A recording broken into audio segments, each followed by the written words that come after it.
Good evening, everyone. Welcome to our council meeting tonight. Have we heard from everyone? We know the others aren't going to be here.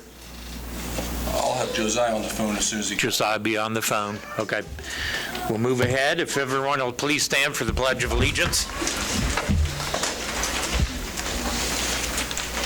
I pledge allegiance to the flag of the United States of America and to the republic for which it stands, one nation, under God, indivisible, with liberty and justice for all.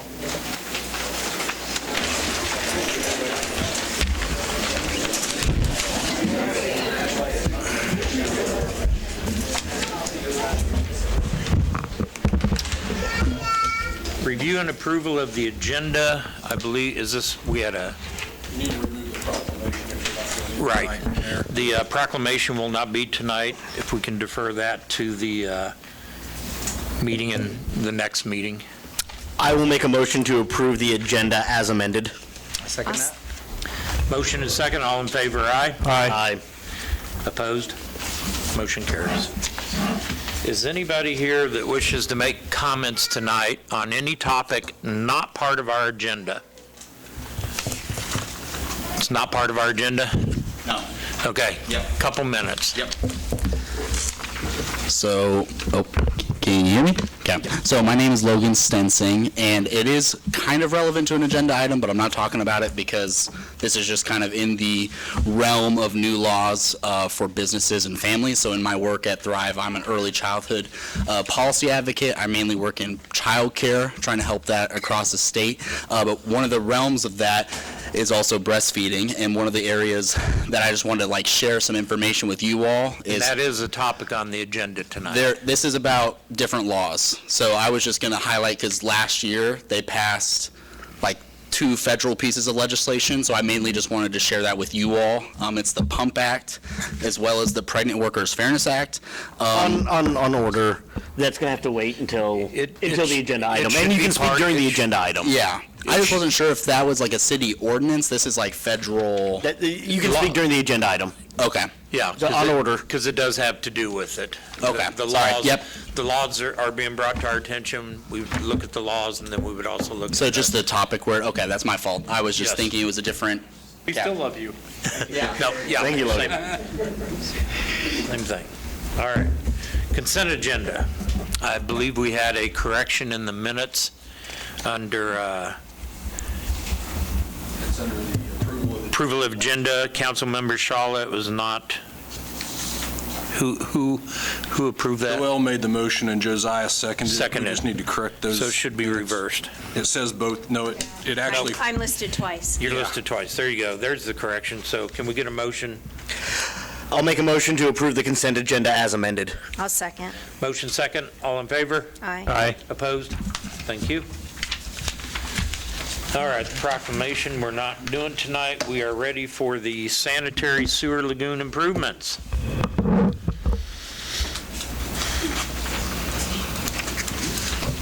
There you go. Burns and McDonald. Thank you, sir, for attending. Thank you for having me. My name's Trevor Cook. I'm an engineer with Burns & McDonnell. So you all had hired us to help you out, look for some improvements to your lagoon system. And I'm here to talk about that a little bit tonight. I can go as long or short as you like, but you got a good-looking group of kids here to talk about some baseball. They need to learn about our lagoon systems. They will be adults one day.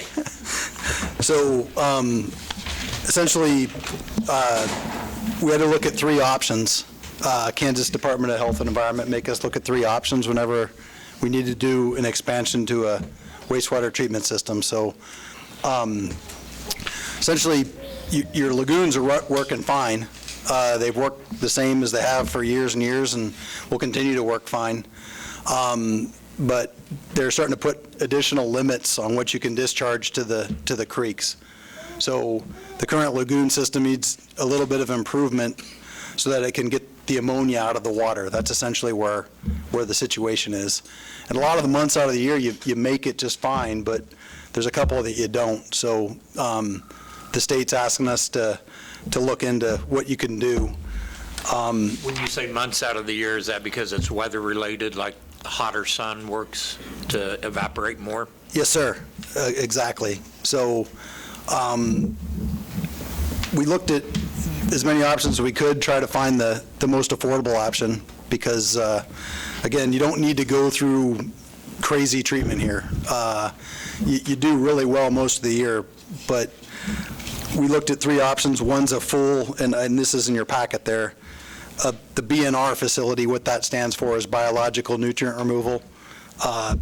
Quite frankly, it's a pretty complicated plant, and it would be if you were discharging to like a creek that was considered I forget what the words are right now off the top of my head, but a creek that you can't put any phosphorus to. So we don't have to worry about that one, but Kansas makes us look at that. So that's the $38 million price. There's 2 other kind of tack-on systems that you could put with your lagoons. The one called a biolac, it requires another big cell to put next to your existing lagoons. So it costs a little more to build because it's a whole nother big concrete tank. And then the one that I put the pictures in there of is called a nitrox. So nitrox, because the nitrogen and ammonia, it's kind of a different name. But basically, it's a little tank that you put off to the side of your lagoons, you pump into it, and essentially all you need to do is get the biology a little bit of a boost, and it'll do the work for you. So we have to pump some air in there to give the bugs enough oxygen to do their job. So this is what we've come up with, and the time frame's also in there as far as when Kansas is asking us to do this. Part of this, of course, is we're looking into funding avenues, both grant and if we have to go to SRF funding, state revolving fund loans, some way to pay for this that's affordable. So that's what we're looking into now. What's the difference in maintenance long-term between the nitrix and the biolac costs? I mean, was one more, or are they about the same maintenance costs? They're about the same maintenance costs. It's a really good question. They both need about the same size blower to take air and bubble it into your water. Okay. I know you can't really forecast it, but when we redid our wort cell as the EPA requirements on the catalytic converters, there was so much emissions, and then we had to come back and, well, a few years later, they've upped it to this much % clean and this much, so we had to go back and redo them a couple times. Is there any rumblings that you're going to do this now, but in 5 years, you may be required to come back and do this? So, yeah, I get to work all around the country. The reason I choose to live in Kansas is the people are more reasonable sometimes. And the Kansas Department of Health and Environment actually are pretty reasonable. So I wouldn't foresee that. In the 30 years I've been doing this, they don't tend to ratchet down on folks like that live in Iola. They tend to ratchet down on Kansas City, Kansas, or Wichita. Talking about being reasonable on that note, this is a requirement. It has to be done. Yes, sir. So they want it done by September 30, 2025. How reasonable is that deadline? It's not super reasonable, and one of the things we like to do around this is to say, well, we can get it done by then if you give us money, and see what we can do to help maneuver around that, because there is a reality here. If we do miss some of these deadlines, ultimately what they're really keen on is that we meet the final effluent ammonia limits by October 1st, 2026. If we do that, they're really not going to give us too much of a hard time. They might send us a letter, and they may want meetings to say, hey, how far are you along? I mean, basically, this project's been coming for a long time. We've known about it. Yeah. It's a bummer. I do have a question, and if you can't answer this, I understand. So this treats the ammonia that's in the water in the treatment plant. So where's the ammonia coming from, and are there steps we can take to reduce the ammonia that's in our wastewater? So, for example, I know one of the projects that we've had on our plates is to change out the manhole covers that have holes in them to reduce stormwater drain off. So we can, if we can reduce stormwater into that, then we will reduce the amount of ammonia going in, and then we wouldn't have to do something like this potentially. Is that an option? Where we can spend these dollars at controlling the ammonia going in? Usually where you get into trouble is in the summer when there's no flow or rain, and where the ammonia comes from is from urine. One of the constituents of urine is urea, which then, when it gets into water, converts over into ammonia. So it's part of the biological process. We're not for getting the humans. ammonia from fertilizer runoff, it's just pee. You might be, but the problem is that when that's happening, you've got a lot of flow from the rain coming in, Okay. and it dilutes that ammonia. So you can't, there's no easy way to dodge around it, and it's a good question, though. Okay, fair enough. Yeah. Thank you.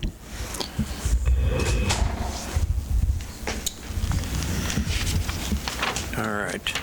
What do you need from us, Matt? Do we need a motion? They're going to do our, Well, just, this was more of an Just information. informational setting. As you said, we have to do this, and this process has been in the works before I got here and for as long as I've been here. But this was more of this is what we've been telling you about in the weekly reports, but we haven't talked about it publicly yet. And then also, it was 6 million the last time we talked about it. Now it's 11. there it is. 11.2. Everything doubled. That's the other thing. So, Joy. yeah, but it's also that timeline has been narrowed down since the last time we talked about this publicly. So, yeah. So we're going to aggressively go after some grants, options?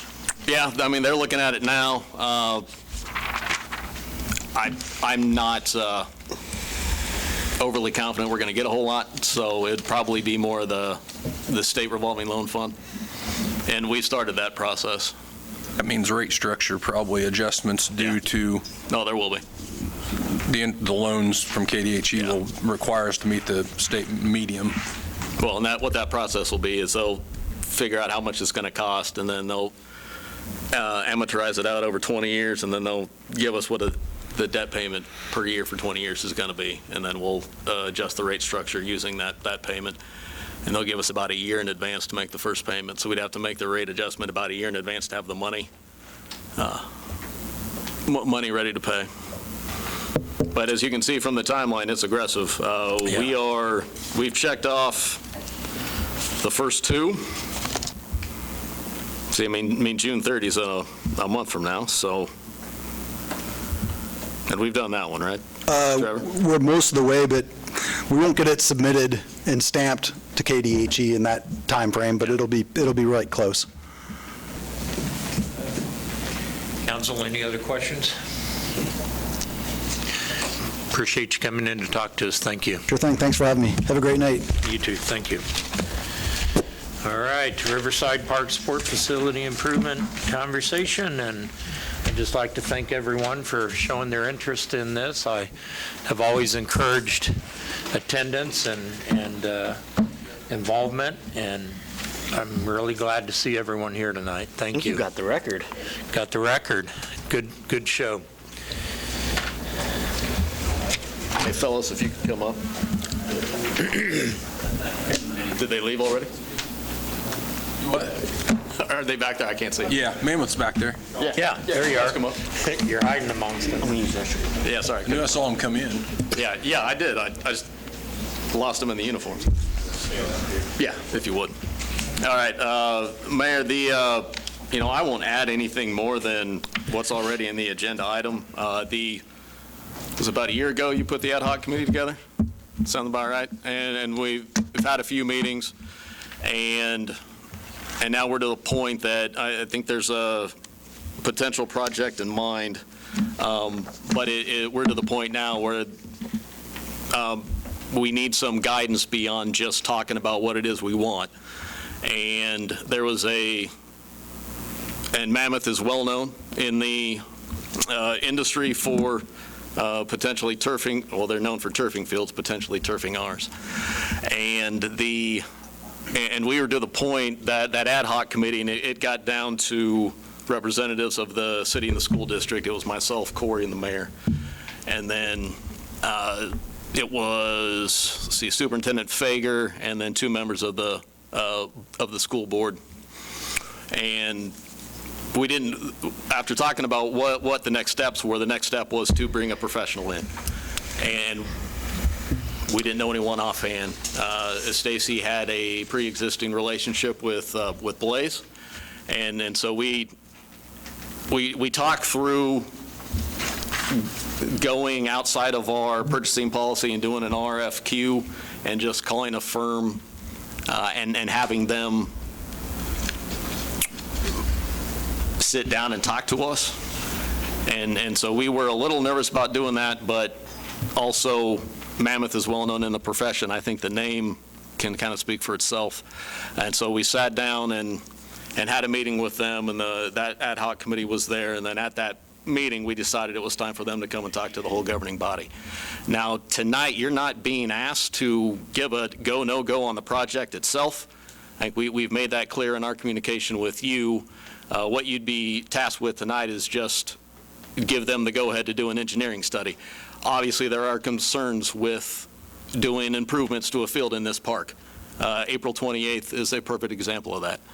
And that also doesn't include the water table that's underneath the ground. So that's what this firm can do. They have engineering services. We met with the PE himself. But we didn't want to go ahead and tell them to do it without having them come speak to you first. So that's my deal. I'll stop talking. And part of that is the school reached out to Mammoth, I'm not sure how long ago on this project. So Mammoth has been involved, pretty much carte blanche. And so that's why Matt says it's time to make a commitment if we're going to move forward with at least looking at the feasibility study and what direction to go. Yeah, and obviously if they're going to have any questions, they're much better answered than we can. And again, it would be, this study would be no cost to the city. It would just be an engineering study on flooding issues and then floating issues too. I want to give just a little bit of background because I know when you talk about the school, this conversation with us started with John Masterson and Dan and Stacy back in November. And we actually met, and Corey was there. We looked around and just talked about baseball, softball fields. And then from there it kind of went, well, can this happen? And then we talked about this park, beautiful park. Can you do something to keep those fields here and make them the way you want them to be? And then it kind of turned it over to the people in Mammoth, the engineers, so we build fields and floodplains all the time. So I showed them pictures of the flood of 2009? Seven. I said, well, what about this? And they said, yeah, it's doable. And, as far as explaining going on from there. So I will say this, I'm from Girard, retired school superintendent, and I've worked with Mammoth on several projects and seen the professionalism and the work products and said, hey, someday I want to work for them. So that's my second career. And I'm going to turn that over to Jake. Jake's the founder and owner of Mammoth Sports Construction. They do a tremendous job working with schools. But my point is even when we talked back in November, I didn't realize the possibilities of doing something in a place that floods like this. And Jake can share a lot of that. Many ballparks are building floodplains all over the place, so we deal with that. But not like 2007. I showed them that, and they brought up some good points. I'll turn this over to him, but you have some good people, and I know the school board and Stacy is always saying, we work with the city. This is their field. We work together. I say, as you should. You're one community. You need to work together. So. Absolutely. Go ahead. Yeah, thanks, Mayor, and thanks for having us in. We don't have a presentation tonight. The form of a presentation would be if you guys were to green light this particular phase 1 at a $0 cost. At a $0 cost because you guys have already paid for a lot of the professional services, so the reports that you guys have, you're just letting our engineers use those, and to really come up with a plan, and then we would come back and then do a full-blown presentation going through different water calcs, different cost, and different ideas. So that's not tonight. Unfortunately, because I'd love to do it in front of the boys and the two teams that are here, but But really, some of our early conversations, we just said, hey, what you guys are up against is not uncommon. What is uncommon is the amount of rainfall that you guys get in this particular part of the state. Your 100-year storm average is at 7.31 inches. Your 2-year storm average of over 24 hours, 3.16. That's high. So you guys, for whatever reason, you guys get a lot of rain here. So we understand that part, but just understand in the state of Kansas too, and across the country, we go from community to community, and Blaze mentioned it.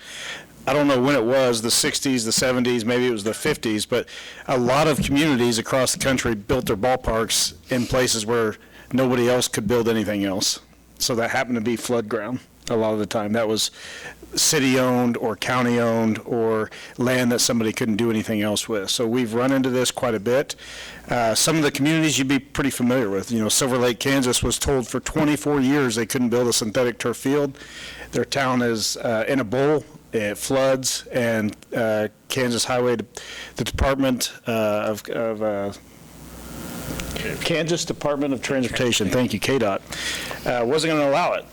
And we came in there, I think it took 2 or 3 days, to come up with a design that was sufficient for KDOT. And, we've been working at Silver Lake now for 3 straight years. We're building a beautiful baseball and softball complex there currently in a town that is a bowl.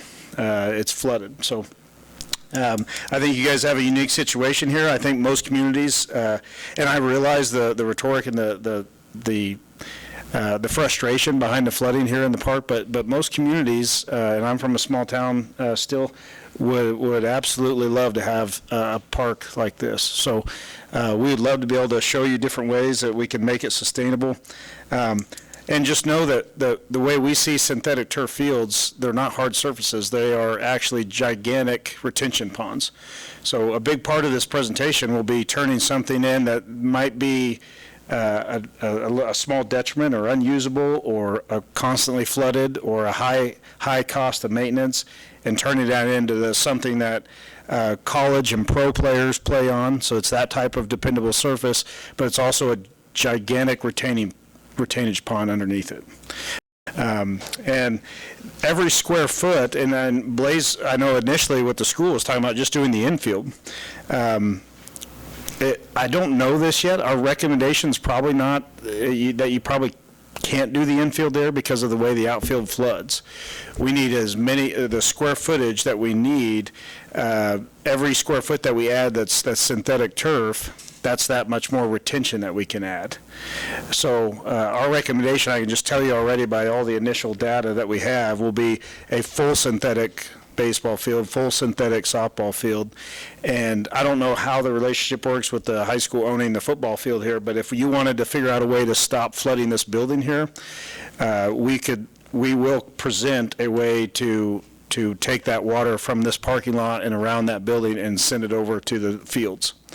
So exciting ideas. It's not a presentation. We were just asking for the permission to move forward on your behalf to come back hopefully soon and present that.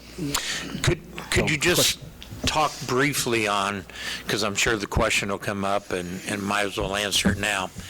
Let's say we do have that 2007 where we're underwater. What does that entail to get those diamonds back in play condition? Yeah, so when our fields flood, and we just had a significant event at a couple of our ballparks down in Rogers, Arkansas, this last weekend.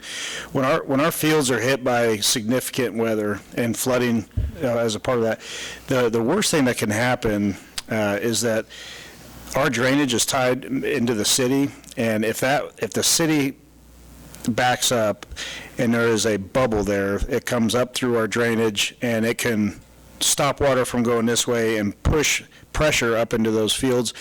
So you might have seen it online, but you see the turf bubble up. There's Division I and Division II schools and professional teams that deal with that still to this day.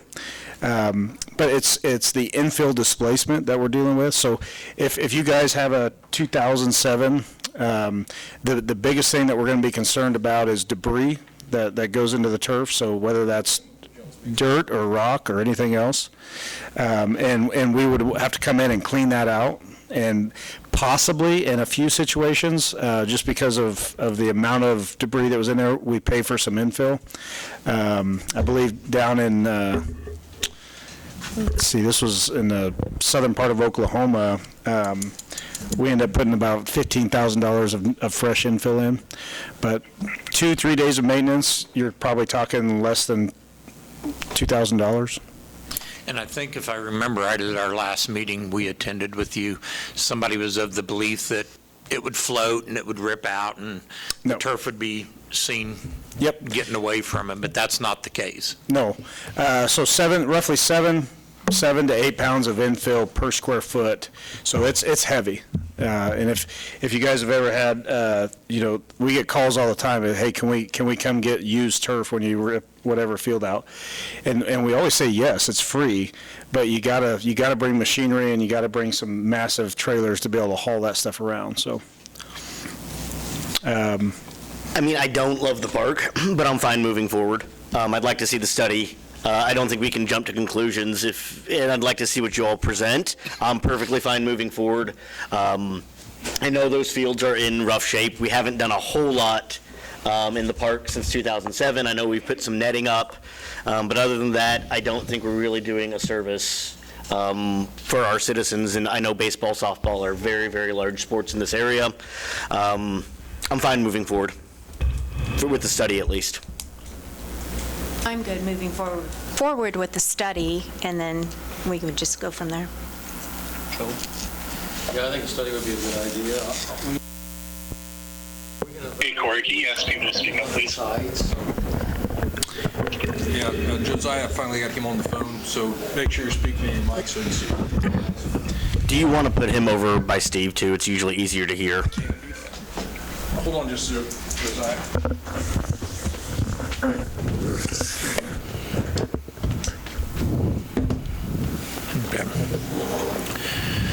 Is it okay if I answer that? Yeah.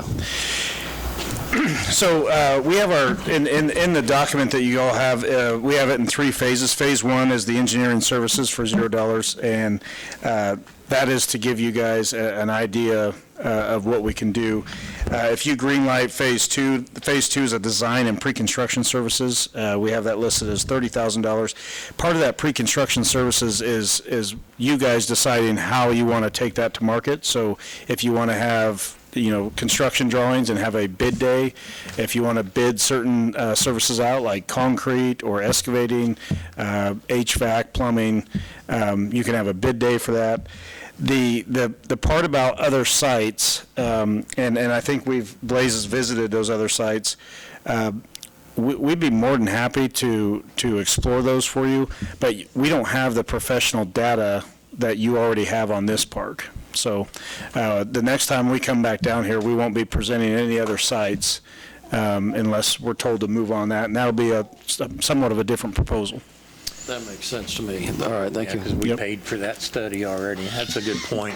Can I ask? So I just want to add to that, and Corey, you can stop me anytime you want, but I have looked and visited a couple sites, and Corey was there one of those days, and we didn't run any numbers on it, but basically we said, could we fit these fields in here? Yeah, we could. But I remember talking to Stacy and Dan at the time. We have a beautiful ballpark, beautiful facility here. If there's any way, and I threw this out and probably shouldn't have. I said, any way you can do it here, you just have a beautiful setting here. But we had visited and looked around at a couple other sites, but and then it comes back to that flooding issue then again too. The amount, let's say you had that 2007 flood again, the amount of money it would take to get those fields back in shape would pale in comparison to building sites somewhere else. Just something to think about.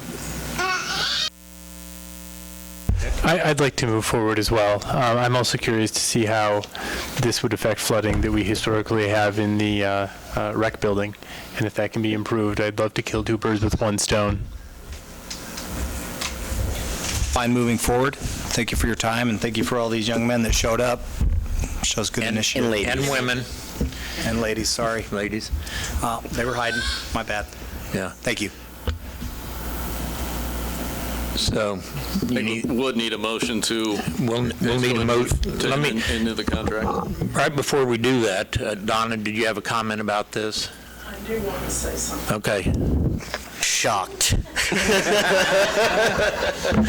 That's on the record. I'll tell you, most of these buildings, not Yes. this one, where it's built in 37 to 40, and then we put the dike around, we thought that would save this park.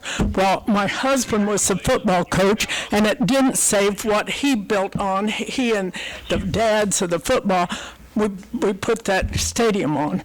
And so literally it flooded. So when I decided we were going to fix that because Doug over there said, what are you going to do about it? And I said, I'm going to raise some money. So I told the school board, why not? And they said, well, how do you know it'll work? And I said, well, it's not working, and this isn't working. So if we don't try things like that, I'm telling you, the kids need a place to do this. We don't have the money to buy the land. It's time that we tried to do something like this. You're here, Donna.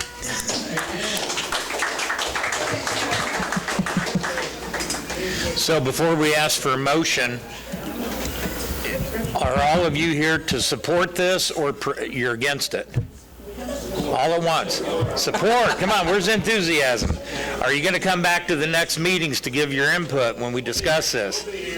Be here, be involved. I want our community involved, and this is wonderful to see you all. Thanks for being here. I will make a motion.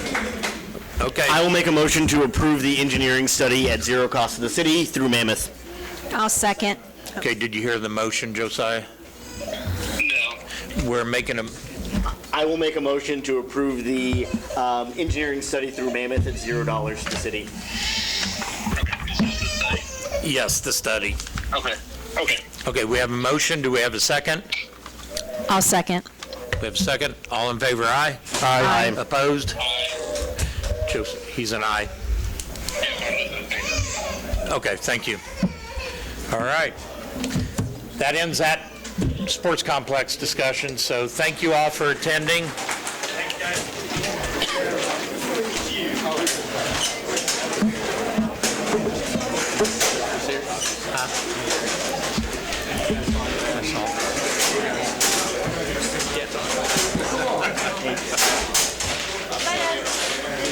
We got the school ball teams leaving right now before we start. You guys don't have to pick up the chairs, we'll get them later. Thank you. Thank you. Thank you. Okay. All right, we're back in order here with crowd leaving. We're ready to move on with the CDBG Walnut request. Ms. Spoon, this is you. Make sure you pull the mic down and introduce yourself so everyone can hear you.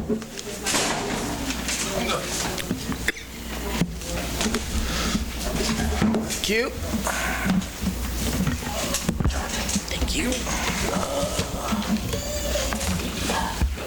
Is that it? I am Carrie Spoon. I'm the Executive Director of the Southeast Kansas Regional Planning Commission, and I was asked to come here and speak with you this evening about a potential CDBG housing application.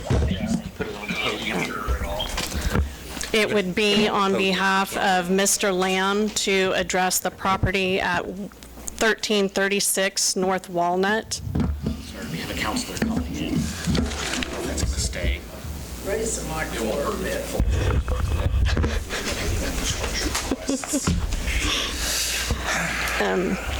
The way CDBG works is the city would apply on behalf of Mr. Lamb, and contracts between the city and the state would be, or the contracts would be between the city and the state for the grant, with additional contracts after award that Mr. Lamb would sign stating that he's responsible for the matching funds on the project. Max grant amount for the project would be $300,000 with, depending on LMI, either 15% match or 25% match, and this would be to rehabilitate rental units. Any questions so far? It says in order to move forward. Hold on as- just a moment. Yes. Oh, go ahead, I'm sorry. Go ahead, Josiah. So with the CDBG, if the individual doesn't come back Put the mic down to it. and have Thank their, you. if they don't pay their matching piece, is there anything that falls back on the city regarding this? On other projects, the contracts, there are contracts in place that it is the individual's matching funds, so there would be that recourse if the project didn't come to completion. Some communities do choose to have the matching funds held in escrow from the time of award until project completion. That would be up to the city to decide how they wanted to handle that. Okay, thank you. What happens if the project isn't completed in a timely manner? Projects- What is the recourse on the city on that? Time extensions are usually requested and asked for. We've had, unfortunately, since COVID, projects run over budget, over timelines. The Department of Commerce is very willing to work with grantees on that because they would rather see a project completed than go through whatever the process would be of not having it completed. What is if this is awarded at 300K, what's the time frame that the CDBG would be open and have to be used by what time frame? Usually 2 years. If it can be completed before then, great, but typically from time of award, you're probably 45, 60 days to get contracts in place, and then final design, depending on how long that might take, and then actual construction. There's a statement that states the applicant would have to have a housing study. We've had one, but I think it's dated now. It's expired, I think. It's expired, so I think it was dated 2019 or so it would still be eligible, it would still be applicable to this application round. So worst case scenario, Mr. Lamb goes defunct. The city, what happens with the city and this grant and our potential to get future grants? This reflects on the city, right? Potentially, it would be legal recourse between the city and Mr. Lamb for any matching funds. Knowing, if that happened, I would think that Department of Commerce would understand it was not. We're not certain. I have not had this in 8 years. I have not had that happen on a project, so I cannot tell you for certain how it would be handled. Question for these funds. Is this to complete the entire project or a portion of it? So like if he gets the funds, is this for the electrical and then that closes out the CBDG? Or is it to complete the entire facility in that 2 years? I have not seen a PER for the project, and so we would need to possibly talk scope. It might be for 1 or 2 of the buildings and all the units in those buildings. Because financially, Mr. Lamb's going to have to look at, with only 300,000 grant, 25% match, at what point does he need to phase it and do 1 or 2 phases to get the most grant for the project. It couldn't be just electrical for all the buildings. It's going to have to complete ready to inhabit rental units. What, and maybe this is for a question when Mr. Lamb gets to the podium, what percentage are those buildings that you have already started on as far as the completion? Yes, please. We've got one building almost all the way done of the small 6 units. We were waiting. We were working with the college for like 4 months, so we tried not to do much until we knew what the college wanted to do. We didn't want to do anything that would interfere with the college's plans. We think that horse is probably dead now, so it's just we could get 12 done, and really just comes down to materials coming in and the contractors. But I mean, it's 6 months to get 12 units And done. how many, 12 units? Yeah, the two little buildings, they're each 6. So 12 they're, units. they're 6 months out for being habitable Yeah, and income, producing, yeah. Yeah, and we have roughly as of this morning, we had 291 people on a waiting list for them. We'll have a total of 56, I think, units, 56 to 58. I'd have to look at the plans for the big building. So once they're all done, we feel confident they'll be all occupied. Do you have any other complexes in other cities? Are they up and operable? So Fort Scott is in construction right now. We've got 2 in Yates Center. We've got 1 we're starting in Gridley. We just acquired 1 in Humboldt that we're starting. So most of ours are in construction with the exception of both of them in Yates Center. They're all occupied, been like that for years. What are those facilities, just for my own Heritage personal? Hills, and then we now own Prairie Villa. So it was a housing authority that went under.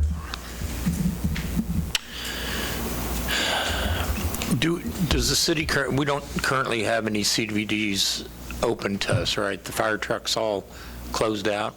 Closed, yeah. And a city is required to have a max of what, two CDBGs? Well, that was a question that was in my mind. If we open the CDBG, does that tie us not to be able to get one? I was going to ask Carrie that. I know that you can only have so many open at one time. Right. That is correct. This is an open round, though, housing is, and so you could have 1 housing and 1 annual round. So if you went after, say, sewer, you could have the sewer and the housing at the same time because one's annual, one's open. Mr. Lamb, have the plans for Preliminary sizes, but not MEPs. MEPs, we were waiting to finalize what we were doing with the college. Okay. So they'll, in the next roughly 3 to 4 weeks, they'll be going to MEPs.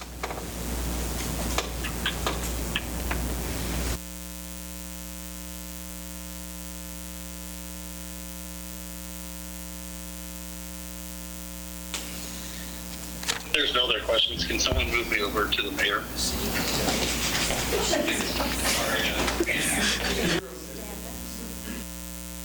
I heard that one. I really need an external speaker on my phone. Connect you to Bluetooth. There we go. Go ahead. Oh, no, I just wanted to be back over to you so I can hear the motion.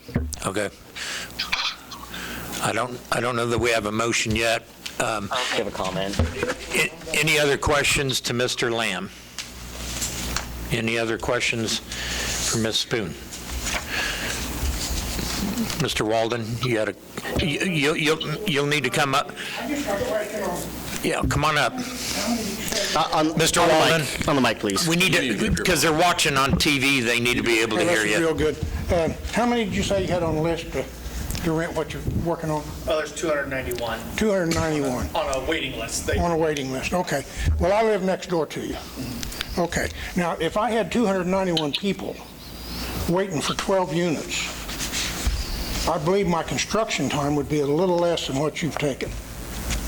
I mean, I'm just saying, I don't know what kind of construction you do and what kind of schedule you work with, but what you're doing is not very profitable. So everything comes down to economics, right? There's three things. That's exactly right. You made a good point. Everything comes down to economics. And that's the thing we need to be looking at. To start with, this project's been going on forever. Have they kept any schedule? No. So look at it the way you want to, but I mean, they're going to be stretched out. I don't know, how many cities did you say? How much stuff have you bought up? City-wise, Yeah, all over. we've got roughly 37 that we're doing right now. How's your completion rate? Good, actually. Thank you. Yep. Any other questions? I think there's a second issue here. Yep. One of the issues is CBDG, the other is $91,000 in material and labor. And I'd like to have a conversation about that at the same time, right? Because it's not just CBDG we're being asked for, it's also this other fees. From my perspective, I think we've set a precedent, and I'm willing to follow the precedent. And the precedent is we will waive labor, is that correct? And the business pays the materials. That's basically what we've done with Prairie Land and several of the other businesses. I think we did something similar with G&W. I think we've done something similar with Gates and Russell Stovers at times, and even Peerless. I'm fine waiving labor and sticking to our precedent. I second that. My other question and my other concern basically falls on Mr. Walden's point of view as well, is why not get these 12 units rented, income producing before moving forward? I mean, I just think that there needs to be a more strict timeline rather than having our hands in too many pots. And then that would help offset some deficits because it's producing income. Yes. Mike, please. On the mic. Please. It comes down to the grant requirements, so the LMI, low and moderate income. So if I let, say, students in there, they might not meet the LMI requirements. I thought that this was going to be market value rentals, not low LMI. So there's difference, like LMI is basically moderate income. So it's not light tech. Light tech is low income. So basically it says that I have to rent it to, do you 51%. 51% LMI. 51% LMI. Well, can you tell me what the moderate income level is? I'm sorry, I did not come with that. It would be based on what it is for Allen County. Okay, so it's a local one. Okay. That we could find in that housing study then, probably. No, probably not. We are still waiting for the 2020 HUD census data to be Okay. released. Yes, it's 2024. We're told it should come out by the end of this month. So at the moment, we're working on 2015 income limits, so it might be in the housing study, but it could change in the next couple Significantly of over weeks. 5 years. Yeah. So, okay. And if I may speak to the timeline point, also CDBG does require competitive sealed bids for the construction work. There's a 30-day advertising that has to take place, so that is how CDBG funds do kind of slow down a project.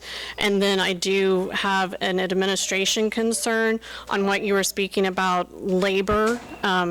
CDBG does have a lot of rules. They don't always play well with other things that are going on. Can you tell me a little bit more about that? So what we've basically done for other businesses and industries here is when they ask for electrical or sewer or water, we waive our labor fee, they pay the supplies, and the city will, on the city side, fix the transformer to get them the electricity they need, and we waive the labor cost. Have anything to do, anything to do. So that wouldn't be No. bid out? No. Okay, thank you. I'd like to see a more detailed plan before I sign on to the CBDG.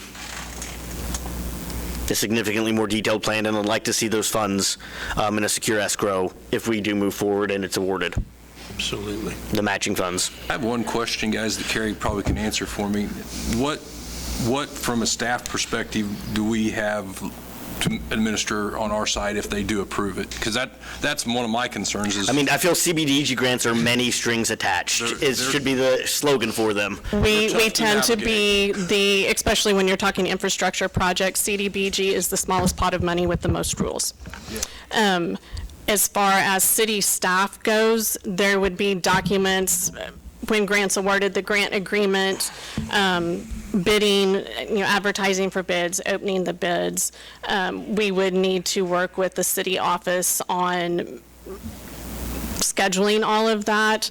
SEK RPC staff, though, does all the behind-the-scenes paperwork, and it's just a matter of, we need to print this, we need to be in front of the council And who for would pay your this. fee?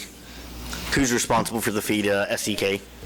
There is no fee to write the grant. Administration, there would be a $3,000 environmental review that would be local funds, so Mr. Lamb's responsibility, and the remainder of our fees would be paid through the grant.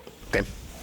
Yeah, and in terms of the administration of it, whatever they send to staff, we would do it as they would tell us to. Contractor pay apps, once it got under construction, would probably be the most time-consuming thing, because those would need to be presented to the city. They would need to be approved by the council. Our office would then do the request for payment, which would need to be signed by the mayor and one other person on the city's side. And then tracking of funds, but we also keep a ledger to assist with that. Anybody else? Want more information, pretty much? Yeah. Yep. I think the consensus is they want more information. Josiah, is that what you feel? Yep.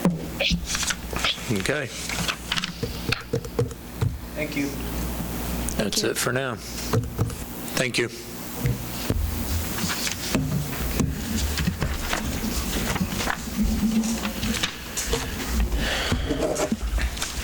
All right, we're ready for the round table. Haley Derryberry. Yes, ma'am. Come on up. Hi, it's my first city council meeting, you guys. Welcome. Should I summarize what, just so Tell us, I'm here? yes, tell us what you're here for and what your request is. Okay, so in running a drinking establishment, I came across some codes that I find to be not breastfeeding friendly. The state law states that, or I don't know what it's called. I'm sorry, you guys, I don't know all the jargon. The statute, thank you, is that a mother may breastfeed in any place that she has a right to be. And the way that some of our code is written in Chapter 3, specifically 3.216 and 3.404, for drinking establishments and the enhanced malt beverages establishments. Actually, I don't even know if we have any of those around, but it says in A that under prohibited conduct on the premises, remaining or permitting any person to remain in or upon the premises who exposes to view any portion of the female breasts below the top of the areola or any portion of a male or female's pubic hair. Not so much worried about that part. And then it continues down under F, the showing or permitting any person to show on the licensed premises any motion picture, film, photograph, electronic reproduction, video, or other visual representation depicting, and then down to 2 and 3, the touching, caressing, or fondling of the buttocks, anus, genitals, or the female breasts, or 3, scenes in which a person displays the buttocks, anus, genitals, or the female breasts.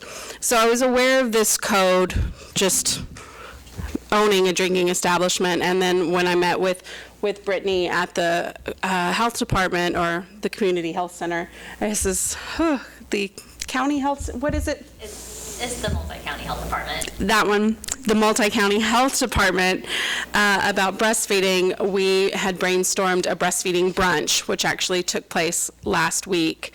And I immediately thought of this code in that I kind of thought of it jokingly because I honestly don't think anyone has a problem with women breastfeeding in public places or specifically places that serve alcohol.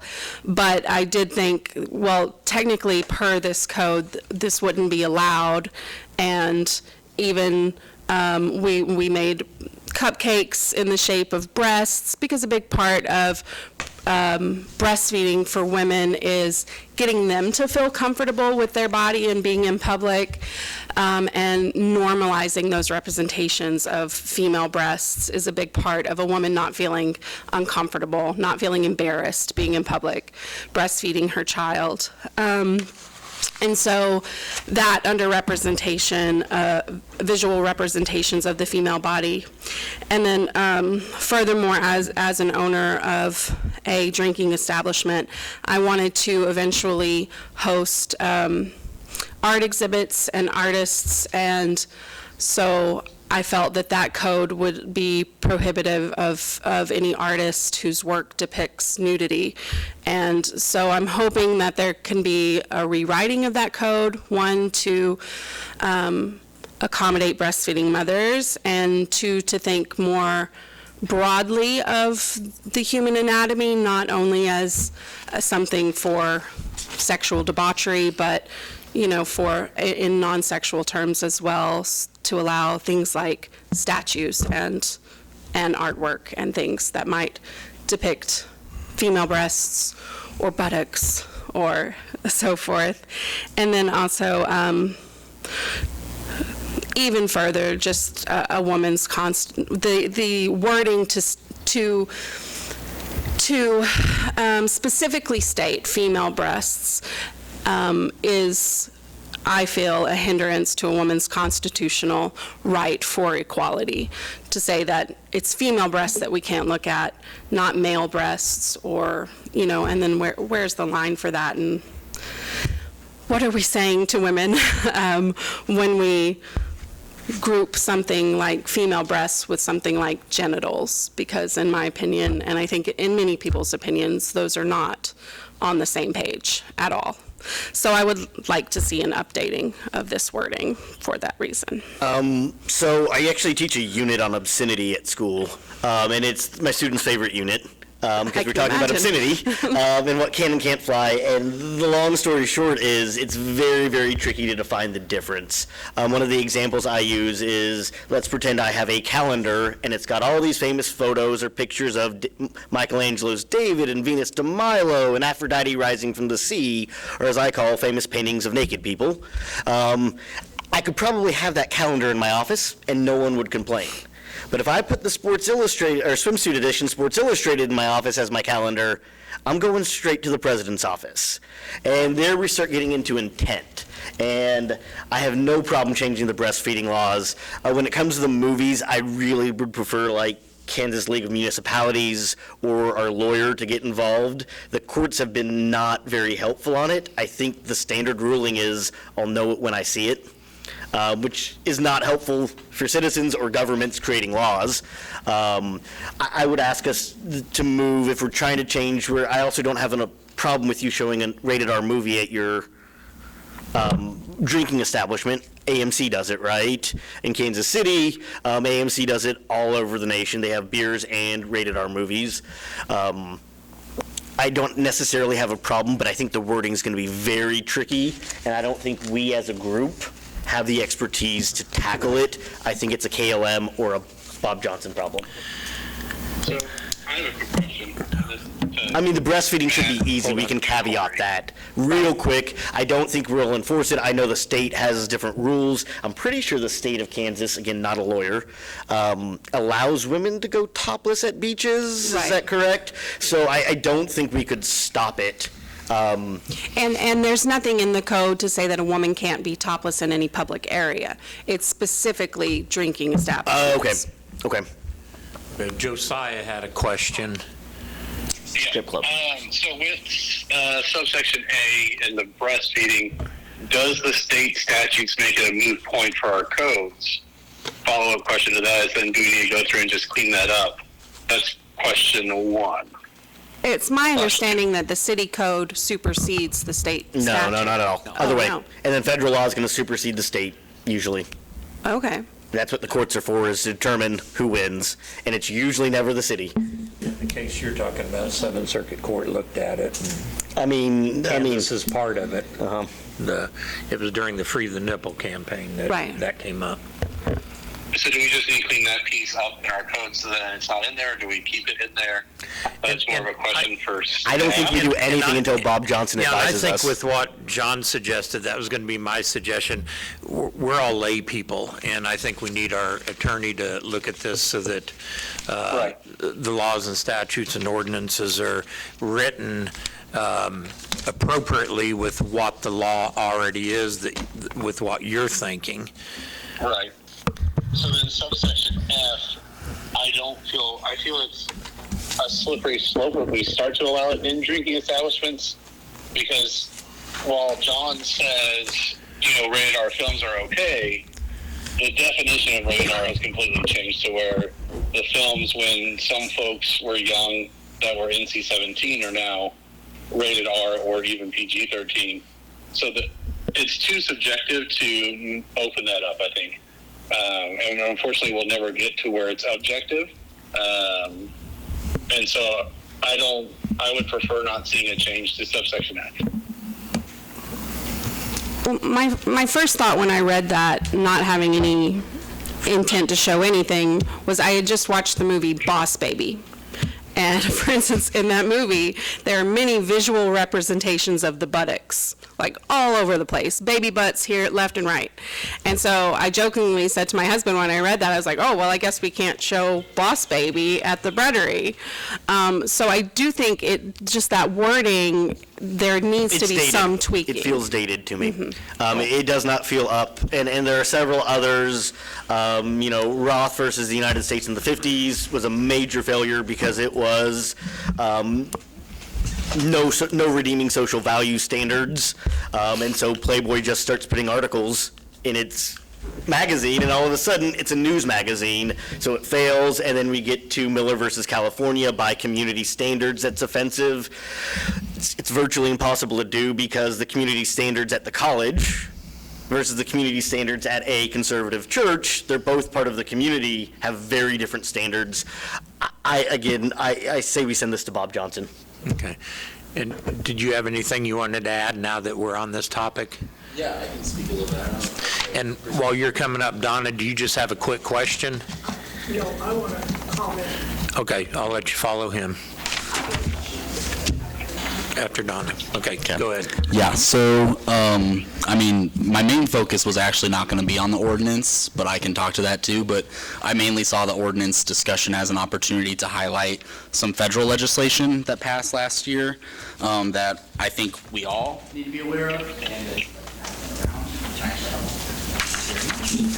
So last year, the Pump Act and the Pregnant Workers Fairness Act passed, which really greatly expanded the rights and protections for pregnant and, birthing, breastfeeding families. So, I just wanted, we're trying to get the word out about that, especially as it pertains to expanded break times, needing to make suitable accommodations as an employer, and there's also some hotlines on the bottom for, parents if you want to refer to them. But again, this is pretty much one of the most dramatic increases in rights for breastfeeding parents, and a lot of people aren't aware of it. So we just thought it'd be a good opportunity. But since I am here for the roundtable discussion, I do want to bring up that there is some language that I found, because I am a at-large board member through all my early childhood work on the Kansas Breastfeeding Coalition, and the Missouri's language that they have is the act of mother breastfeeding or expressing breast milk in a public or private location where the mother and child are otherwise authorized to be shall not constitute sexual conduct or sexual contact as defined by blank, in not considered as an act of public indecency and exposure. So to your point, that's Counsel, the breastfeeding part's the easy part. Yeah. The movies are the hard part. We can fix the breastfeeding part very, very quickly. I don't think the intent of our ordinance. Or it's not. It's an obscenity ordinance. No. It's an obscenity ordinance. Yeah. It's just what it It's is. an obscenity intent. Well, and I would That's look, what I read. when you bring it to the Kansas municipalities, I'm pretty sure the state defines obscenity, and there are exclusions around art and kind of several examples that Haley brought up around those kinds of displays that probably should answer that. But yeah, we'll just support, even again, acting on this and having some inclusive language to be as an opportunity to show, hey, this law may not be explicitly going after folks that are breastfeeding, but it is an opportunity to say, hey, we're with the times, we're going to make this explicit caveat, and also look at all of these new afforded rights that you all have as family members, as parents. This is what our community is about. So yeah, we just saw it as an opportunity to highlight that. I don't think any of us are opposed to breastfeeding in these locations. We can update that one fairly quick, but if we're going to do it all, we should do it all at once. And I agree. I don't even think we need to, but I would like to run it by Bob Johnson. Yeah. That statute seems dated to me. That code seems dated. That's all I have. Therefore. I'm Brittany. I'm a nurse, and I am the maternal child health supervisor and breastfeeding supervisor at the health department. And so I actually just wanted to come to shine a spotlight on our county, because our county is doing very, very well with breastfeeding initiatives. And in a room full of you're probably thinking, why does this matter? And it matters very deeply. So Kansas breastfeeding initiation rate is 86.2. This is a little outdated. I don't have the most recent year, and that's incredible. So that means that at birth, 86.2% of babies are breastfeeding. In our county, it is at 89.1%, which is amazing for Allen County. But when we look at statistics moving forward, once we get to 3 months, our exclusively breastfeeding drops from 80, so it's like anywhere from, it's like 89.1, low end 80.1, to 46.3%. Which is a drastic change. And so working hand in hand with mothers, what we commonly see that inhibits this is, one, they have lack of support. They don't, their family might not be supporting them. They might not know what they're going through is normal. Another thing is feeling embarrassed, feeling like they can't go out into the community, feeling like if they go out to eat with their family, they're gonna have to be shamed and breastfeed in the bathroom. Nobody wants to do that. Big public events and stuff, they're like, well, it's going to be too much to bring my pump or find a place to breastfeed. So instead of going to our Water Wars or ACMAT, they decide to stay home. And that also increases their risk of postpartum depression. So we're doing fairly well, but part of my job is I'm wanting to make that little gap a lot better to where we're seeing our rates steadily across. And so how it is beneficial for us is, and this one's very important to me because my baby almost died of SIDS. He was interrupted, thank goodness, but just by breastfeeding for 2 weeks, you decrease a baby's risk of sudden infant death syndrome by 52%. That is amazing facts, and I don't know why it's not being talked about more. It reduces the risk of children becoming obese, having asthma, hypertension, and even some cancers. I know for me, I can think of many people in my family who have cancers, cardiac issues, hypertension, and just by the mother breastfeeding her baby alone, it is going to decrease her risk of type 2 diabetes. Every month that she breastfeeds, up to 32 months, it can decrease her risk of breast cancer by 4%. If she breastfeeds for 32 months in her life, ovarian cancer decreases by 91%. Huge statistics. And in Allen County, we have a lot of low-income families, and it can save families $1,200 to $1,500 on formula. It reduces the risk of mothers developing arthritis, high blood pressure, cholesterol issues. And it also, breastfeeding helps them bond with the baby and have time to have one-on-one, so it also helps decrease depression as well. And for you, the city council, this is what's going to be great for our community. By breastfeeding, it offers a 3-to-1 return on investments for businesses. It helps attract valued employees and lower turnover rates. It boosts employee job satisfaction, morale, loyalty, and productivity. It reduces $312 million in annual health care costs in the U.S. and results in fewer insurance claims, decreased employee absenteeism due to better infant health.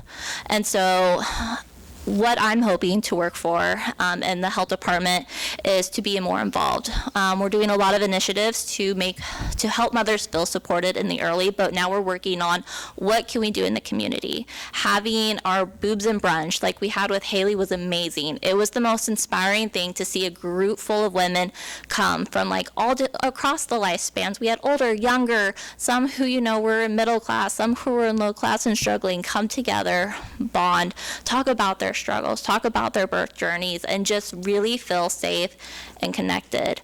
I'm working on some grants to hopefully fund some lactation tents that can be rented out. It's free for any public event. So public, Water Wars or ACMAT, we could set it up. That way mothers can still feel included. I actually just got word today that we received a grant to supply businesses in Allen County and our other 4 counties with breastfeeding carts to help them get an employee award for encouraging their mothers to breastfeed and supporting them. And I think it's just one of the ways that we can meet mothers and changing the language and letting them know that they're safe in so many establishments. I just think it's very beneficial. I think we're doing an amazing job, but I still think that there's a barrier. But I've been very pleased to see how our communities came together for mothers. So I just thought that I would share that and how important this is to mothers in our community. Thank you. Donna?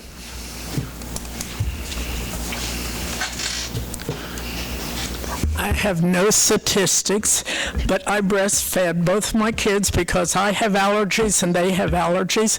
But when I was listening to all this, I'm thinking, I read the paper and I thought, oh my God, are we that antiquated that we don't let people breastfeed in a restaurant? And I was thinking about all of these women that are on TV and their gowns are like this, so there's no checking on what is showing. And I'm thinking, breastfeeding a baby is so normal. I can't believe we can't change that law. All right. Mayor? Hey, yes. So I think we're all on the same understanding for at least the breastfeeding part. Yeah. Is that correct? I believe that's correct. And at least from Councilmember Wells, getting Bob involved with the second part? That's my understanding. That's what I would like. That's what he would like, yes. Okay. So, do you have anything else to add to that, or you're just... No, I was just wanting to make sure You're on the right page. Okay. Haley, this is your presentation. Do you have anything else, or does anybody have any more questions for Haley? I'm sorry, Myra had a question, so... Go ahead. Okay, cool. Sorry, Myra. You That's kinda okay. hidden- I'm easily forgettable. You're hidden over there. Okay, so I don't have any statistics, nor have I ever breastfed, nor am I a mother. So I'm not even going to speak on those things. While being a woman is one of the characteristics of motherhood and breastfeeding, I'm just not even going to say anything about that. I wanted to just kind of talk about a little bit. I just want to ask clarifying questions of the code ordinance for Chapter 3, Article 4. When we're talking about a club license, we're talking about a bar, right? 21 and over? Not inherently. Some of them can be 18. Okay, what is it in Allen County? It depends on the club, but there are certain private clubs that can be 18 that it's a state rule, and it's an old system that Kansas has, where they've gotten away from it, but you needed a club license essentially to operate a bar in a lot of places. It's how the Elks could have a bar, but there were no public bars in the county for a long time. For a long time, it's, what is it now? I forget their new name, but it used to be Scooters, then it was Time Out. Now it's Four Choices? Four Choices was a club. Yes. And that's They how have a club license? They used to have a club, and Okay. they used to have a club license Okay. to operate. Okay, so we would say that that's outdated, correct? That's what we're... Kansas changed the liquor laws. I don't remember what year it was. But they can still operate as a club if they want to. Okay. And that's part of why we want our attorney involved, because the specific ordinance that's being referenced for the city's document is 1991. So it hasn't been looked at or updated since Yes, then. I was So like- that's why I agree with John that it needs to go through our attorney. We're just not going to be experts on it to answer a lot of the questions, because I don't Okay. think the courts know the answers to a lot of these questions themselves over Okay. what's obscenity versus art. And essentially, my best way to tell you is we'll know it when we see it, which is super unhelpful, but that's what the courts have said as well. Supreme Court literally says it's about the intent of the artwork. So if you have a photo of your child, and we all have these photos from our childhood, sitting in the bathtub naked, it's not pornography. It is a family photo, and it gets down to really the intent, which is almost impossible for a city council to determine on the fly and answer these questions. Right. I'm specifically just focusing on the breastfeeding part, not I would say don't worry. It doesn't. This is an obscenity statute and not a breastfeeding. Yeah, I just want to finish though. 1 second. Thanks, John. The only problem that I had was I received a few messages over about how can Iola have breastfeeding be illegal? And so doing the research, the Iola Register made it seem that breastfeeding was illegal, and I think it was a poorly written article that didn't actually give anybody a good light in that, except it didn't do justice to what I think everybody here is trying to advocate for, because looking at the ordinances, nowhere in there does it say breastfeeding is illegal. Having my own establishment, we have mothers that are in there all the time with a courtesy nursing blanket and without. So for us, like, it's just nobody says anything. So I just want to make sure that from that article, because a lot of people are believing that Iola is so far behind the times that we've made breastfeeding illegal, and I just want to clarify that nowhere in that ordinance, if I'm correct, does it say breastfeeding is illegal. Correct.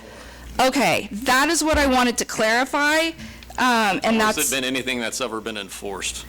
The state statute is clear. A woman can breastfeed wherever she has the right to be, anywhere. And that's how it's been enforced here. Okay, that's what I thought. I just wanted to clarify that I don't think that the Iola Register did that article justice by calling breastfeeding illegal. So I want to bring more of like accountability in that area, because we all get messages around here and people are trigger happy with making sure that, you know, we all get off on negative news, not on positive. So I just wanted to say that, that I'm glad that breastfeeding is not illegal, and more so that we have some work to do. And also in the ordinance, could we just add in like the chapter 3, article 4, an addition of clarifying statement of just adding like breastfeeding moms? So that was only my thing, is just adding it as clarifying language. So thank you. Thank you, Myra. There she is. So thank you guys for your time. And as you go, and I think we're all on the same page with A. So I just wanted to put in another 2 cents on F and why I'm passionate about it. And as Brittany stated, that reasoning for mothers to choose to stop breastfeeding because they don't feel comfortable in public, the wording of coupling female breasts together with genitals and saying that, I understand that sexualized representation of breasts, I wouldn't want to see that on the walls of any business in town or videos doing that. But when that's why I keep specifying the non-sexual representation, because I don't want anything in our codes and in our laws to say that female breasts are dirty, or to make women feel uncomfortable with their bodies, especially when it comes to equality for women and men. And when it's specified that female breasts may not be shown, that is saying there's something wrong with the female body that's not wrong with the male body. And we talked about the slip the nipple lawsuit that's going, I think it's still being decided on amongst the circuit 10 or whatever it is, that is making big strides in the 6 states within that circuit. And we've seen certain cities like Manhattan just recently went ahead and preemptively removed some of the wording from their own code because they felt they were open to lawsuits that would potentially cost them thousands of dollars. So in going forward about just including women, making women feel comfortable, sorry, I'm reminded of a movie I watched recently,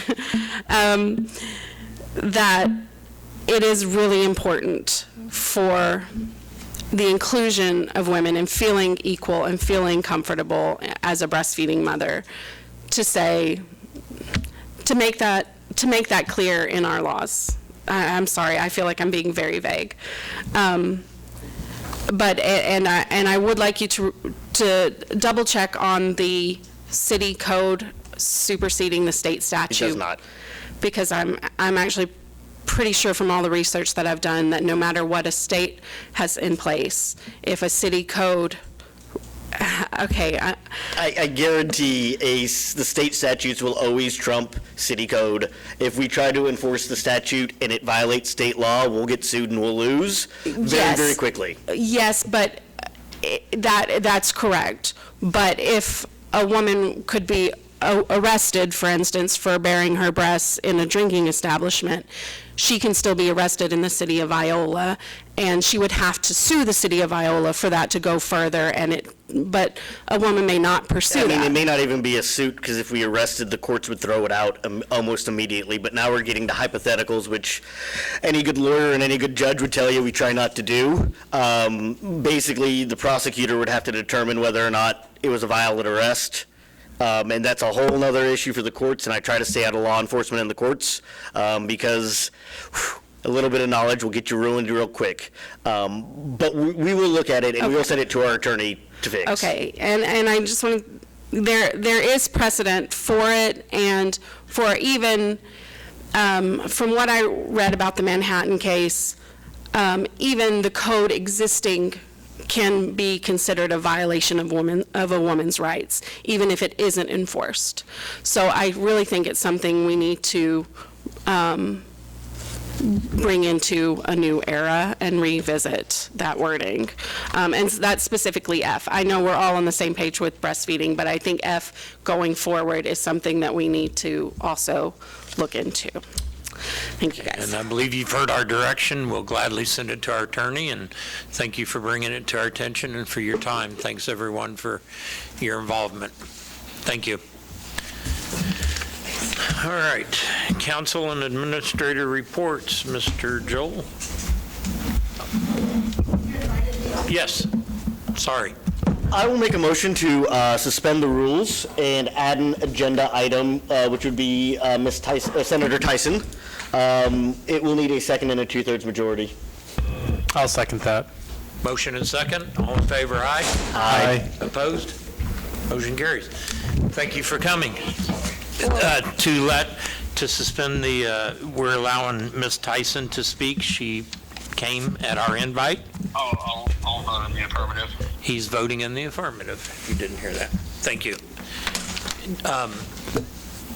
Make sure you speak loud. I'm going to put this back up over here so you can hear you.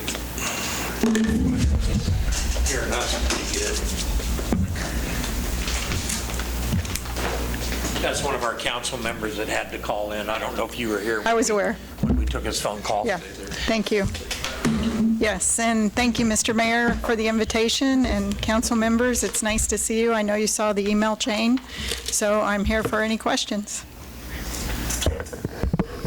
I have some serious issues with the study you're quoting and the results, because you're making a claim that Iola has the highest taxes in the nation. Is that correct? I am not making the claim, the study did. And if the study's inaccurate, that's fine. I would like you to retract the statement, because in 2020, I will tell you there were only... I'm not going to retract it. There are only 5 cities in 2020 in the state of Kansas that met this requirement.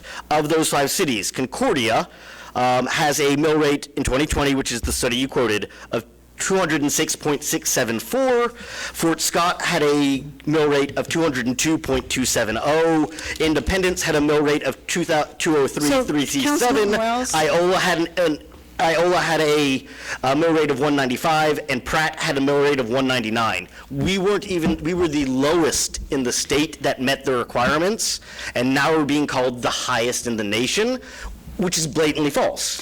So, Councilman Wells, I heard that you said, are you here to hear me, or do you want to continue speaking? I mean, you're making the claim, so I'd like you to defend the claim. So what happened, and let me give the history to the council so they know.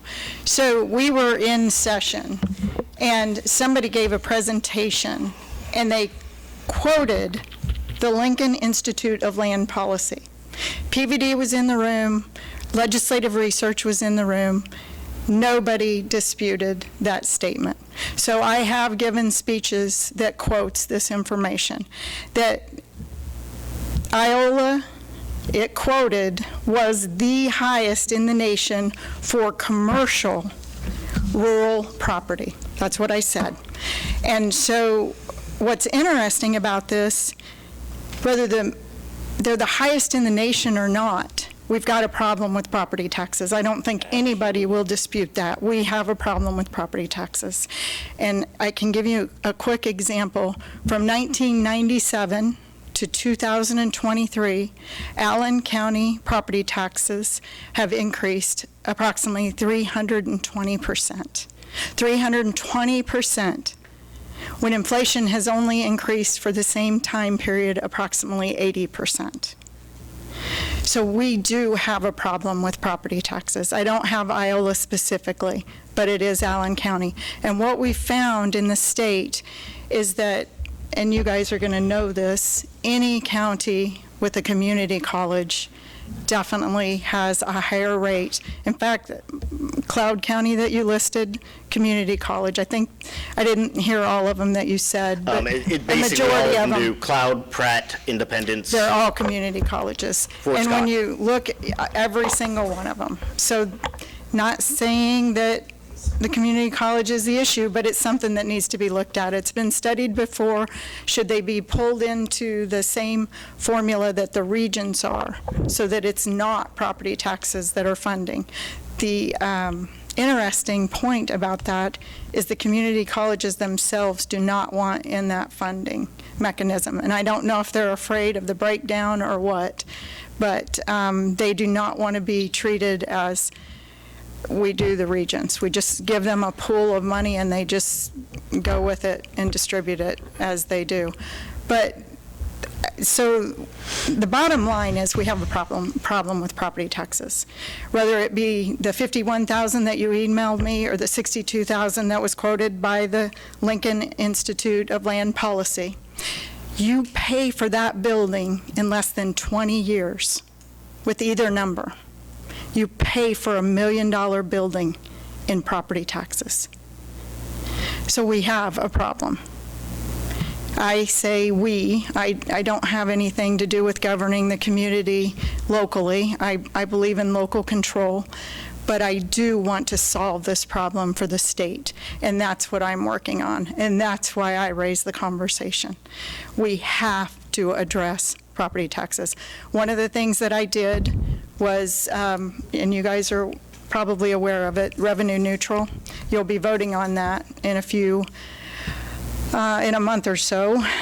The letters come out in August. You'll vote either August, September. It's up to the committee. You hear from the public, and I love that the public's engaged, and then you vote that night at that meeting on an ordinance whether to exceed revenue neutral or not, because the mill levy resets when the valuations go up. And so we are trying to address the problem. Some people don't think that worked.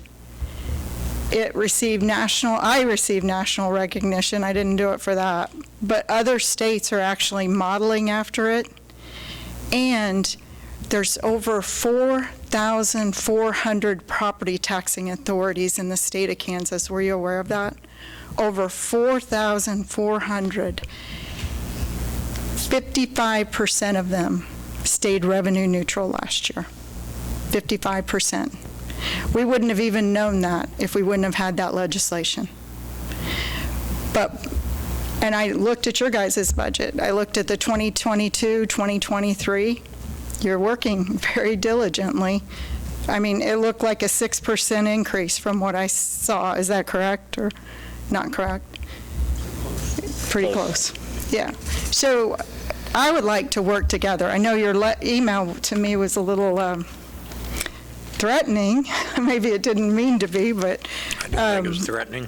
It wasn't threatening. I think it was questioning where did those figures come from. Yeah, and I'm always glad. It was a question. It wasn't Yeah, a but threat. It wasn't threatening, but you wanted to make it a public conversation. I'm more than willing to do that. That's why I'm Absolutely, here. because that can really hurt us on a national level when somebody reads. I'm not the one saying it. But you're repeating it. I am repeating it. You're repeating And I am it. not the only one. It was repeated in it's Topeka. false. It was repeated in Topeka several times, and I spoke to, you had quoted legislative research. There is no study to dispute it from legislative research. But what they did do, I specifically showed you the 2024 average mill levies, where Allen County is not the highest, and it's at 2,000. if you would let me finish. The So facts what of I the did study do- aren't true, and you're repeating them, and you represent us in Topeka, and you're not correcting the record of false information in Topeka. I don't feel like I'm being represented in this Mr. debate. Mayor, may I finish my statement, please? He cut me off before I could finish. Finish. So, thank you. This was stated in Topeka, and it has been brought to my attention, so I dug in, and we found out how this is being reported nationwide, that Iola rural property taxes are the highest in the nation, okay? What I did was I dug in, and we found out that what they do is they pick a city in the state, and then they compare those cities with the state. So they don't necessarily pick the highest in this nation or in the state, but that's how they selected. And so could you say the study is skewed? Absolutely. I'm a data person. Well, there is some legitimacy in it because they also report Shawnee County numbers or Sedgwick County numbers, and Allen County is considerably higher than Sedgwick County. But so I also shared the study with you that from the Kansas legislature that has the entire average county tax rates. So it's quite disappointing that no one from the city, from the county, the PVD, legislative research, no one corrected the statements when they were made in Topeka, okay? And we're within $11,000 difference from what you sent to what I stated.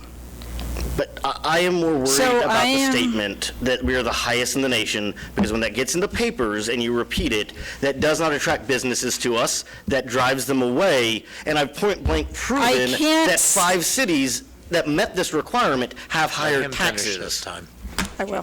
Thank you, Mr. Mayor. I'm not used to this type of format. It's completely different for me. I'm used to being recognized and the person speaking being recognized.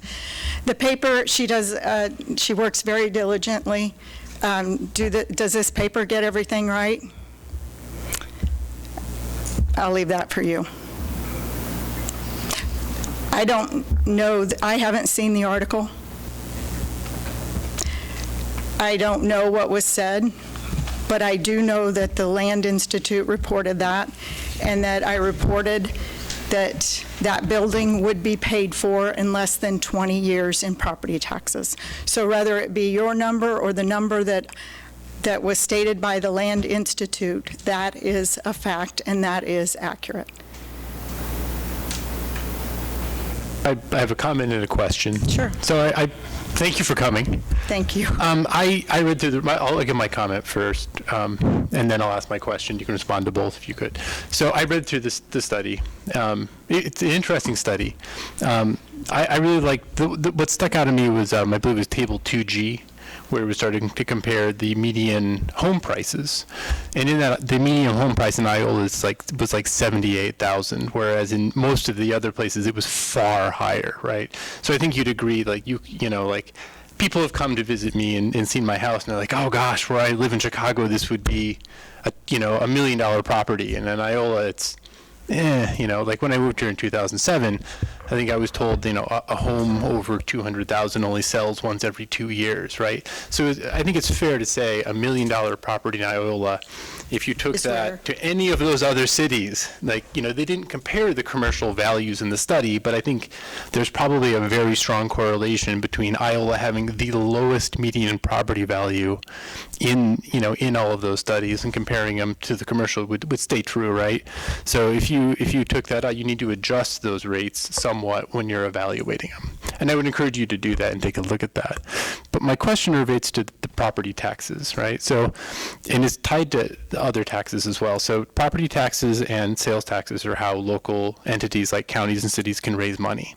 One of the ways that we used to also get money was ad valorem taxes, which are now kept by the state. And so one of the only venues is not the right word, but one of the few ways remaining for local entities to raise that money is through property taxes. So, is there any work going to be had to the state returning those ad valorem taxes so that we don't have to raise property taxes as much? If I may, Mr. Mayor, thank you. Or am I wrong in that assumption? That is an excellent question, and okay, thank you.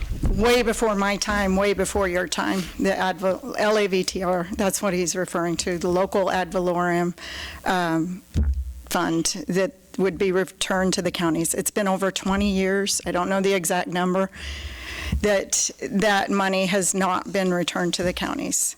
And recently, the lobbyists, the municipalities and the county lobbyists have created this big push, this big effort to try to get that funding reinstated. What happened instead is it kind of went the other way. I don't know if you saw, there was a tour, a legislative, between the Senate President and the Speaker of the House. They toured the state, and the Speaker dug in and said that he's absolutely going to get rid of that. So I'm not sure. So looking at both sides, what I had proposed was true property tax relief, so that, because some argue that even if we send it locally, that it may not be used to lower property taxes. So what I had proposed was, there's $1.5 million that the state collects. Were you aware of that? $1.5 million that the state collects. That's the only thing that they use in the budget for property tax, that is property tax. And so what, the rest is all local.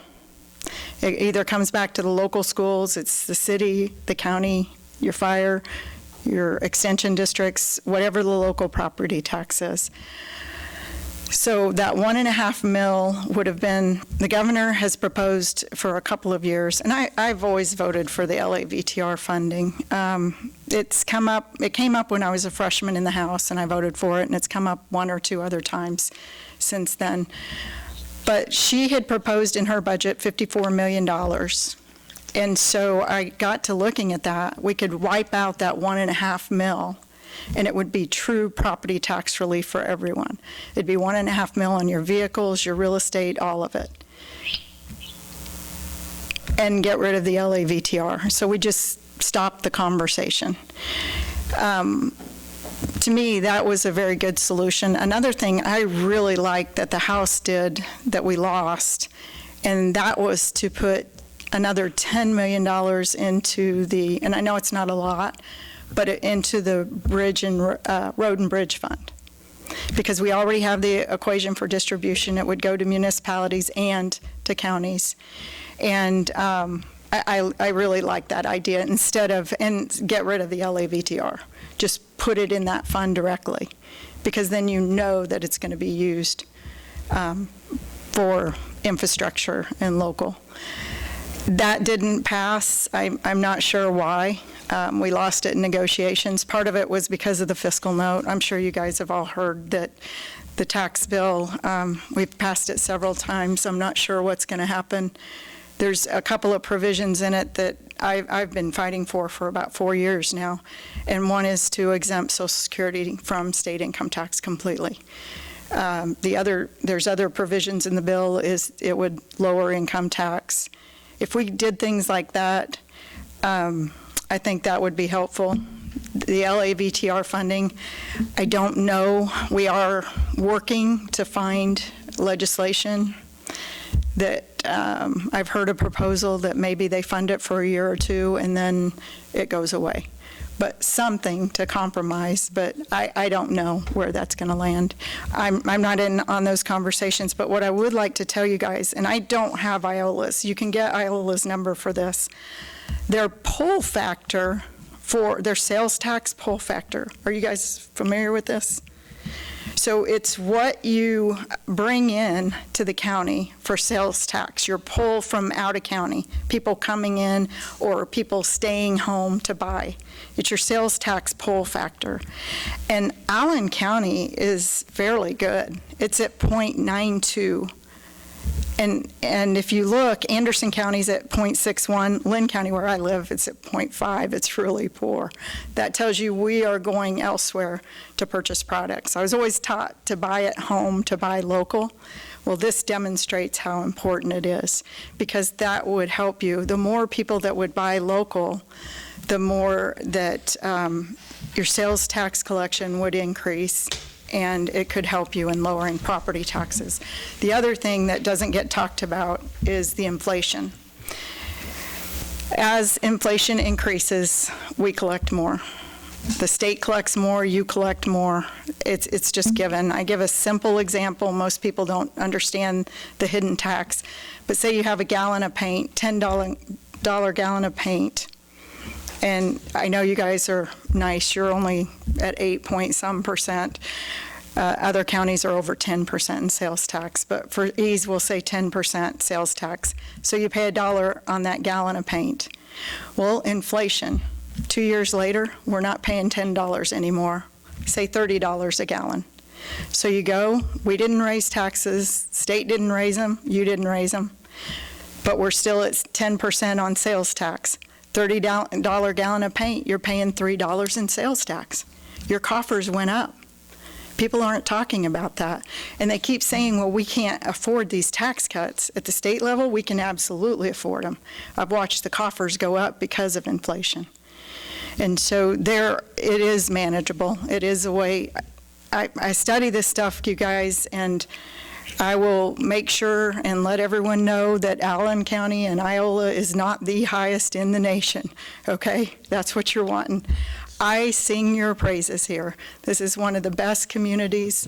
The 12th Senate District is so blessed. We have such a great group of people. And, I mean, just look at these fairgrounds. That speaks to the community. I always love coming to the Allen County Fair just because of all the stuff going on and just the community, the feel. So I think we've got so many things going for us in Kansas. Let's concentrate on the positive, not the negative. And we all will agree we do have a problem with property tax. And any suggestions, I am all ears. I put in a constitutional amendment to limit valuation increases. Locals would still have control over the mill levy, so it doesn't stop property tax increases. But what it does do is allows people that are in their home for years, they would be able to stay, especially on a fixed income.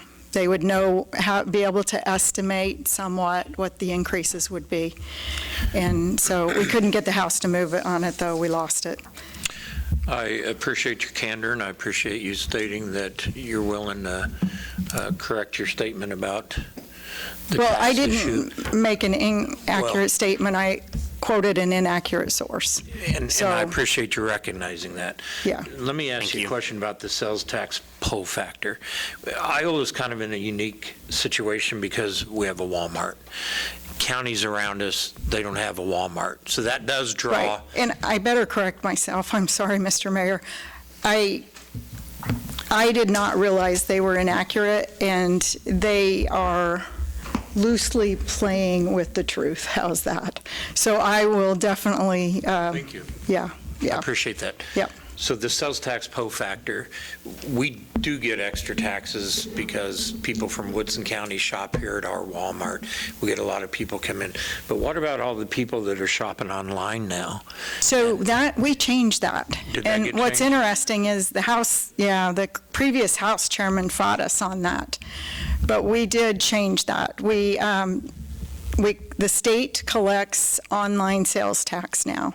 So if you're purchasing from Walmart online, any other vendor online, that sales tax is due. Most of them collect it now and send it locally to the state and locally. If not, it is on the purchasers. It is state law that they are supposed to be paying that. And so there is a field when you file your income taxes. That sounds like the marijuana tax, tax stamp you're supposed to buy. Yeah, I guess it's on your honor. Yeah, but actually some do. Some do send in. There's just a fiscal note for how many people do send in. So, yeah. But I do, we do have a problem. We need to work together to figure out a solution. And you guys don't hesitate to reach out. You don't have to make a formal request. I'll come anytime. I really do appreciate all the communities in the district and all the people. And my husband's maternal is French, so you may be related to my husband. Never know. Yeah, that's what I love about Kansas. There's always a connection somewhere. There is. Yeah. Most anywhere we go. Yeah. I'll apologize for interrupting, Thank you. but I won't apologize for defending this community. But I will apologize for interrupting. That was rude of me. I thank you for coming, and I thank you for your statement. Anybody else? Thank you. I'm a very humble person. Thank I you am again. not perfect, Mr. Mayor, but I do work to find solutions for the greater good, and that's for all Kansans. I love to see government working, and you guys never hesitate. I always welcome you to come up to the legislature. If you ever want to shadow me, I am always available. I've actually had my opponent's staff shadow me before. That's how transparent I am. I believe the process should be transparent. So, thank you. You're always welcome to come to any of my classrooms. I teach political science. If you want to come to any of my classrooms, that invite's always open as well. I would love to have a senator come and speak to my students. If you want to send me an email, I will, because one of my favorite people from Iola, I know I'm not supposed to have favorites, but he used to always invite me every year until he retired. I know who. Yeah, So. I know everyone does. He's a great man. He is. Yeah. He is. Thank you. He's the reason I'm here on council. Oh, that's wonderful. Yeah, Thank you. thank you. Appreciate it. Yep. All right, round table. Joe? Okay. I just wanted to remind the community that this Friday on the Square is the first Movies on the Square by Wild Bloom Coffee and 110 Event Center. I believe the movie is My Girl. So we invite the community to come out in droves and gather and enjoy. Hopefully the weather will hold off. It's not looking real promising, but we are in Kansas, so who knows? But anyways, that's all I have. Movies on the Square with umbrella. Yeah, That's it? that's all I have. It's a rain or shine event, but it will be in shine. There you go. I specifically want to thank all the fire departments that came out last week. I specifically really want to thank Chanute. I think Chanute was covering our district. Is that correct? I saw their fire trucks up here. They did. Fire was as well. In rural fire, all the fire departments. Yeah. It was a beautiful ceremony. From the bottom of my heart, thank you for sending off one of ours in a very beautiful way. That's it. I just want to thank the rec department for getting the pool ready. I'd heard there was a question of whether it might not be able to be open in time, but I stopped by yesterday, had a leak or something. Stopped by yesterday and I couldn't, well. We got a valve that's sealing, but it's not a. What are we talking about? So it's not fixed, but it's working still. You're just pouring more water in. Apparently, I did not get a memo. But anyway, I stopped by yesterday and looked at the pool, and I was wondering if you ever seen a building where they say maximum capacity, so many persons. I mean, it was just, there was more children than water in there, it looked like. So it was busy, so I'm glad that got done. Thanks. Corey, you have anything for us? You want Josiah? Yep. Josiah, go ahead, if you have anything for reports. Yeah. Yes, I want to reiterate what Wells said about the funeral. It was great to see the support of everyone who was there. And just, even though I've known Beheimer for just about 4 years, just seeing the turnout and from across the state really means a lot. Also, Hofnod is this weekend, I believe. If anybody hasn't said it, correct me if I'm wrong on that one, Corey. Right. It is this weekend. Nobody said it, Josiah. Yeah. Gates open at 8 o'clock, I think, and people can still register that day. Are we still able to, question for staff, are we still able to sponsor a pool day? Or is that timeline shut off? No, we still have some days open. Visiting with Jason this morning, we've been very fortunate. We've got quite a few covered. One of the things that the whole month. Just get in touch with Christy. I've been pretty big on supporting that.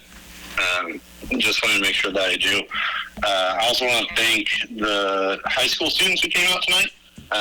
Just because it's great to see. Unfortunately, I can't actually physically see them, but it's great to hear that they were there.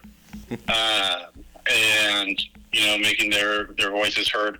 Also, Dana from the storage department has almost been working for the city as long as I've been alive. I beat him by 4 years, so I'll try that tomorrow. And then this, I really hate the fact that I have to call in and not be there in person. And I don't think a staff member should have to use their own device or technology in order to have council members join the meeting. And so if there's a way that we could find a place where we could have a more technology-friendly board meeting or city council meeting, that way it's a little bit easier to join in and hear people, so I don't have to be passed around the room like, I'm not going to talk about those beverages. But I would like to see that happen maybe in the future. Sure. Just start to hear plans about how we can be a little more technology friendly and forward. Other than that, the college is empty right now for the most part from students, so it's going to be a little bit quieter. And we've got about 2.5 months until they return. And even though it's May, I actually look forward to them being back. Thank you, Josiah. So I'm in technology, and it'd be very simple to set up a laptop and make the call. I mean, you wouldn't have to be on Zoom. Please don't use Zoom. It's not secure. But, and I want to apologize to the paper. Sarah does a great job. I know she's fairly new. There were articles written way before you came that were not quite accurate. So I did not get to read your article, so I have no idea what you said. But, okay. I'm sure you recorded it. Yeah. So, thank you. Thank you.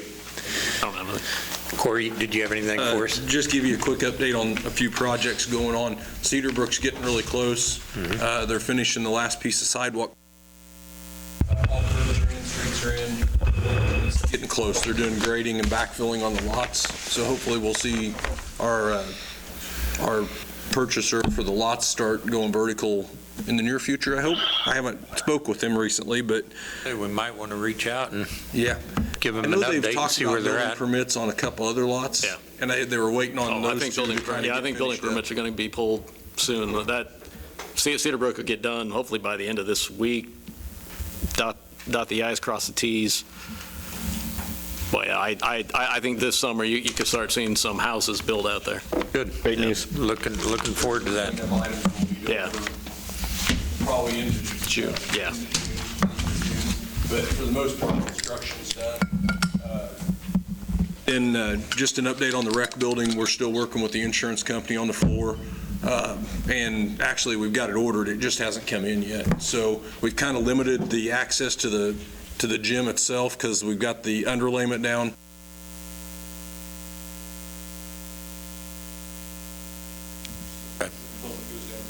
Good. And then just a reminder, we still haven't got any applications that are valid in Ward 4 to fill this vacancy. I'll have our IT guys post that again on Facebook and try and get it out there. Make sure it's shareable so we can all share it as well. None? No applications? That would be good. One, and I didn't catch it. Roxanne and I were talking after the fact, and he was actually on the other side of the street in Ward 3. Yeah, I let Matt know he was on Sycamore Street, so he didn't qualify. He wasn't in the ward. So we still have that opening, guys, and we'll get that out, and hopefully the register can help us push that a little bit as well.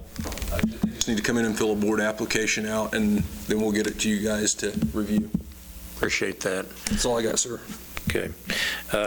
I'd like to recognize all the anniversaries. Like it was said, Dana and his long years. Max, the mural's looking good. I like them all, and I've actually drove through town during this 3-day weekend, and there was actually several people passing through, stopping, getting out, and taking their pictures with it. So that was good to see. So thank you. You didn't stop and say hello, I noticed. I honked, and I had all 5 fingers up when I waved. So you're number 1. That's right. Anything else, Matt? Okay. Can I have I make a motion to adjourn? Second. Motion made second? All Aye. in favor? Aye. Opposed? Thank you. Vote in favor of adjourning, don't you, Josiah? Okay. All right, thanks, Josiah. Have a good evening.